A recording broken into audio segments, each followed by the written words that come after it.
તો જોવાની ખૂબી એ છે કે એક બાજુ વિજય રૂપાણીના અવસાન પછી ભાજપ બહુ એમને યાદ નથી કરતા.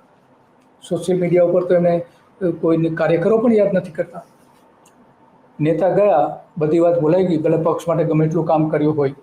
તો આ એકમાત્ર વિજય રૂપાણી માટે નથી, પણ અનેક નેતાઓ એવા છે કે જે મજબૂત હતા, એને આજે કોઈ યાદ નથી કરતું, યાદ કરવા દેવામાં આવતા નથી. ખાડિયાના એક નેતા હતા ભાજપના, તો એને એના પુત્રો દ્વારા એને શ્રદ્ધાંજલિ સોશિયલ મીડિયામાં આપવામાં આવી, પોસ્ટ મૂકવામાં આવી, પરંતુ પક્ષ દ્વારા જ્યારે એ પોસ્ટને બીજા કાર્યકરો એને ફોરવર્ડ કરવા લાગ્યા, લાઈક કરવા લાગ્યા અને બીજી જગ્યાએ એમને શેર કરવા લાગ્યા,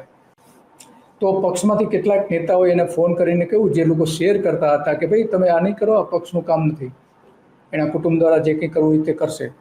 તો આવી સૂચનાઓ પણ જે મજબૂત નેતાઓ હતા એ નેતાઓ માટે આજે આવું વલણ જોવા મળી રહ્યું છે કે નરેન્દ્ર મોદી સિવાય કોઈને યાદ કરવાની, ગમે એટલા મહાન નેતા હોય અને એમનું અવસાન થયું હોય તો પણ યાદ કરવાની